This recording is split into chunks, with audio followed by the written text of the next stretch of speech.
All right, guys, this is came up in my For You page. I didn't really watch too much of it. I saw like part of the stitch, and I was like, all right, let's watch it on stream because it could be content, guys. Listen, make sure that you move with a purpose. All right, if you get paid to watch videos, why watch them without getting paid?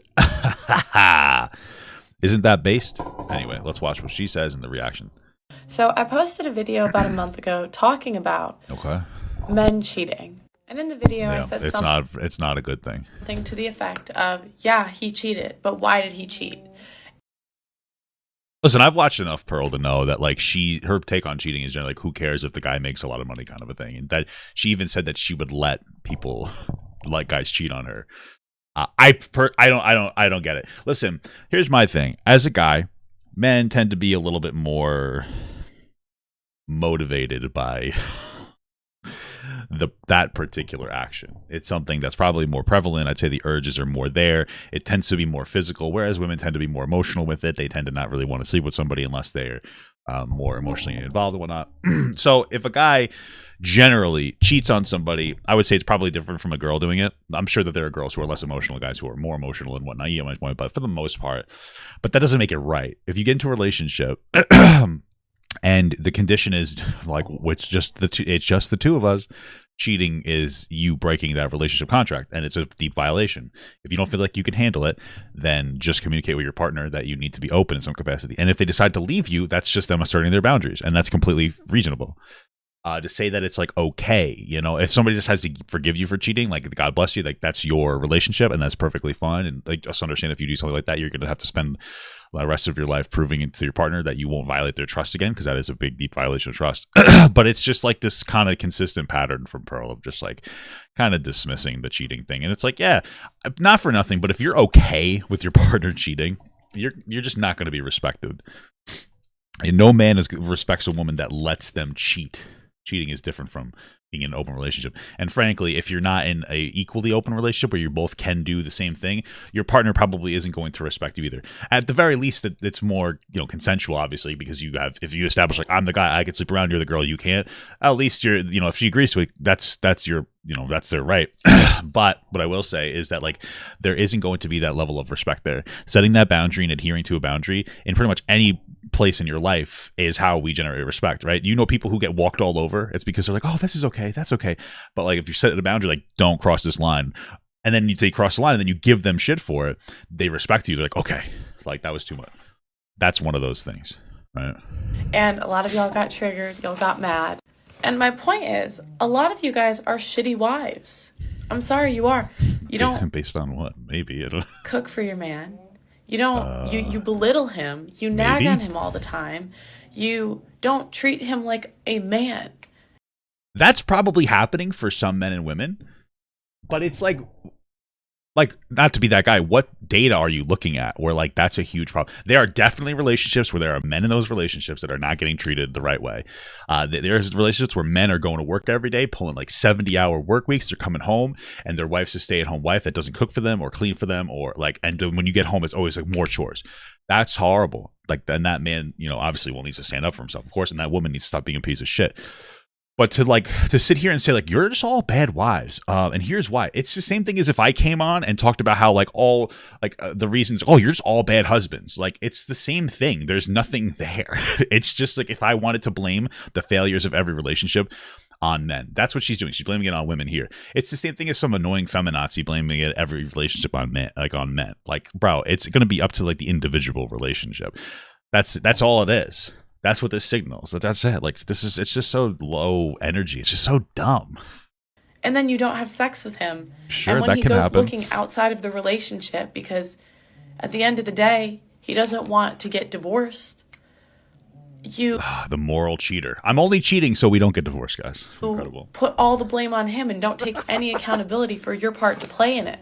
Now, I'm not saying it's okay for men to cheat and that they should cheat. You kind of are here. As women, I think you're creating a male victim complex. You're not saying like, hey, there's relationships where women are treating men like shit, and that's bad. And then also acknowledging the ones where men treat women like shit. You're just like saying like, hey, in a shitty relationship, it's probably your fault as a woman, and if a guy cheats, he's not really that bad of a guy.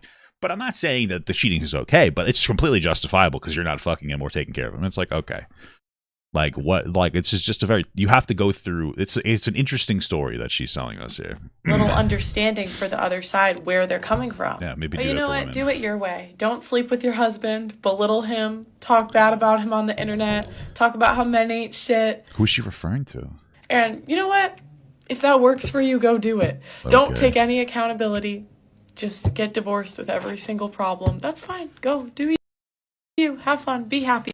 I wonder if this came after Destiny like absolutely destroyed her. Sorry, you are. Because she was like, it's so stupid that women break up with men over not doing chores.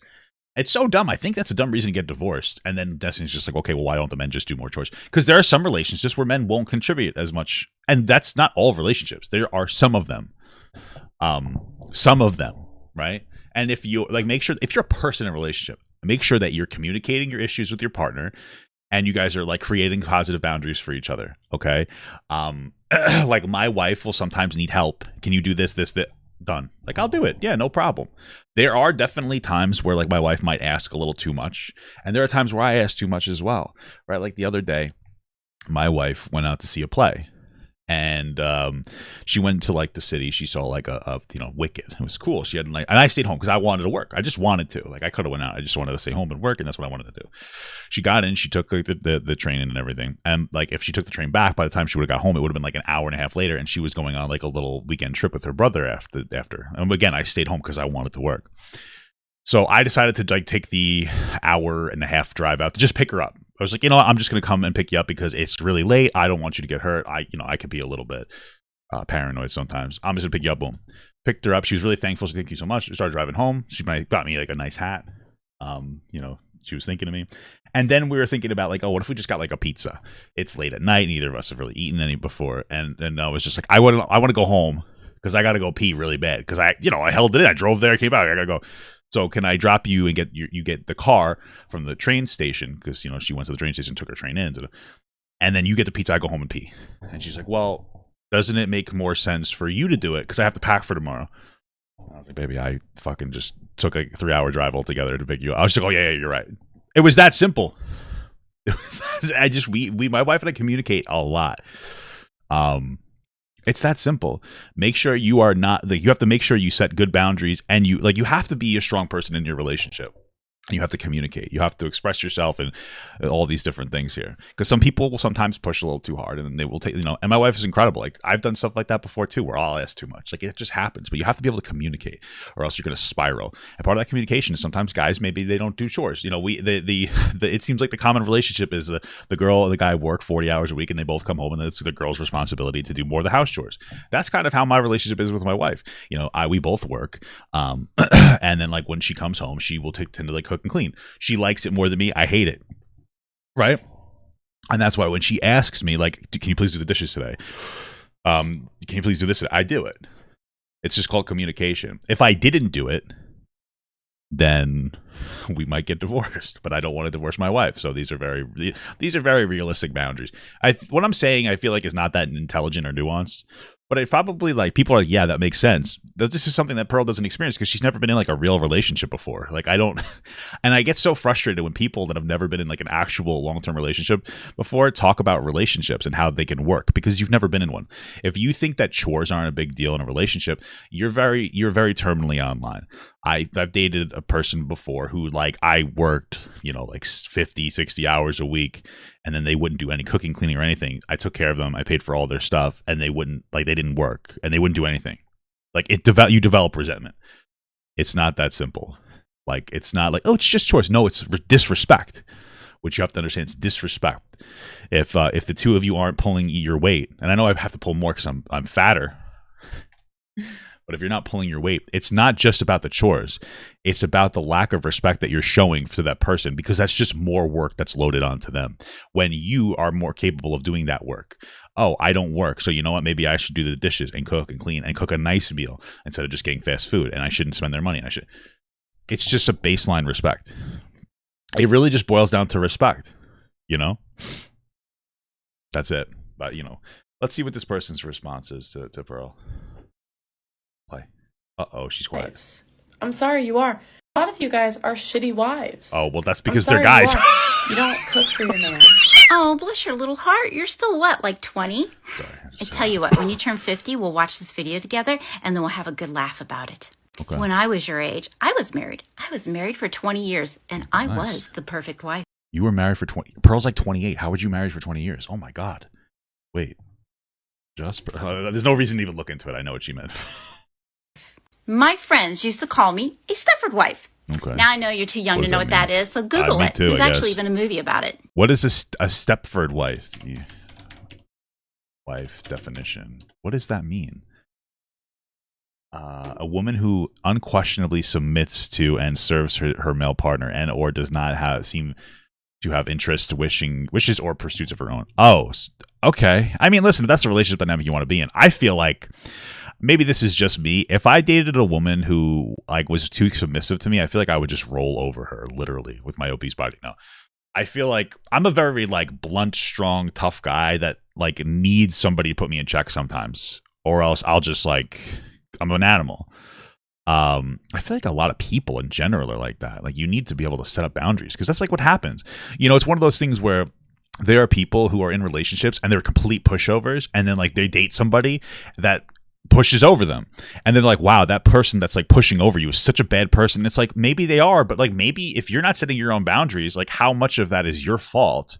I'm not talking about if you're getting hit, but I'm like like if you're always like, oh, don't worry, I got okay, oh yeah, oh I'll do this and I'll do this, I'll do this. And some people are givers and enjoy being in that role, but like if you go too far, like you know you have to stand up for yourself. You know, if your boundary is like I like doing more stuff, that's totally cool. But if it's going too far, like how much of the responsibility is on like the person that's not like, hey, listen, I'm not doing this because you haven't, like you need to contribute more. Oh, okay, because I feel like I would like to think that people, if they hear that from their partner, are like, oh shit, let me start contributing more. You know, that's how I feel, guys, on my heart. Okay. I was a perfect wife. I was the one who would make him breakfast. I made him lunches. I made him dinners. We had a full course dinner and a dessert. I always put him and the children first, and I was always dead last. See, bad wife. She's giving her husband diabetes. That's what makes her. Guys, Pearl, you're right. This is a bad person. What a bad woman. What a bad woman. Put my makeup on and fixed my hair and looked perfect every day, even if I was going nowhere. I don't know, man. Not for nothing, but maybe this is just me, but like when my wife looks like a fucking atrocious mess, where she's like just got out of bed, her hair's like all over the place, she's in like sweatpants and like wearing the shirt I wore the time before. A lot of times that's the sexiest I see my wife. You know what I mean? You know what I mean? When it's got a couple of days on it. You know, she has a shower for 24 hours. You know what I mean? Like, there's nothing wrong with that. That's when the animal comes out to play. You know what I'm saying? I always dressed to kill and had the nicest outfits. Damn. I volunteered at my children's school. Oh, I volunteered at my church. I was very involved in the community. That's cool. I weighed 110 pounds through our entire marriage, and even after giving birth to 3 children. Jesus. I could never date a girl that's skinny. I feel like I hurt her. That's crazy. Our house was always spotless. I once had a repairman come into my home to fix the AC, and he walked through and he's like, you have 3 kids and your house is this clean? How do you do it? So for you to think that your husband is never going to cheat on you because you're going to be that perfect wife, you could be perfect or a crappy wife. Men like to stick their dick in things. That part is true. Men do like to stick their dick. I mean, I'm just, it is true. That doesn't mean that men are all unfaithful, you know, but, yeah, you know, just saying. And me and my husband were having sex even the same week he asked me for a divorce. Damn. You can be a perfect wife. He's got that dog in him. Or crappy wife. I'm sorry. Some men are just dogs and they'll screw anything. True. And for you to think that your husband is never going to cheat on you or leave you, that's right. You're an expert. You've been married a couple of years. The only problem I have with this video is this video, like the biggest issue I have with it is that like it subtly suggests that like it's all men's fault. It's almost like we went from it's all women's fault from Pearl to this girl where it's like it's all men's fault. And like there's a lot in the relationship. Like personally, I think it's awesome if that's what you want to do. You want to be like a Stepford wife or whatever. But I feel like anybody in that role, I just feel like, I don't know. Doing everything for somebody, that's like a mom. And I feel like people, I don't know, as a man, I just wouldn't respond well to have somebody like if my wife was a stay-at-home wife and did like cook and clean everything, I would be down for that 100%. But there's like an attitude, I feel like maybe that we're not like, that's what it's more of like too much. I don't know. I feel like I'm not communicating this well, but some of you understand what I'm saying. Where like if you give too much without like a boundary, an issue can happen. It just feels like the opposite of the spectrum here. So Come talk to me after it's been 20 and Oh. prove me wrong. what was that laugh? A lot of you guys. Weird. You know, it's interesting though. You know, it's interesting. My wife and I were talking about Pearl just a little bit here and there because we saw like a TikTok from her, and my wife's like, you know, what's going to be really sad is that 10 years from now, Pearl. This is her speculation. She's like, 10 years from now, I think that Pearl's going to just look back and she's going to be saying, "Oh man, that was a really bad time in my life. I wish I didn't say all that." And she's just going to be like lonely, depressed. She's not going to have like a husband or anything, and that's going to just be her life, is a big regret when she hits like whatever 35 or whatever. And I was like, damn, you might be right. And that's sad, you know, because how long can you keep up the grift? Either that or she turns into one of like the dumb women that she pulls onto her show that are like fucking 40 years old or like just annoying as shit, or you know what I mean? I don't know. But the problem is my wife is right about a lot of stuff, so good luck, Pearl. That's all I have to say. Apparently she's talking to Nick Fuentes soon. You're just spiraling out of control at this point. I want Papa Gut to pee on my face, but just as a friend. There's nothing weird about that. I want him to pee on my face.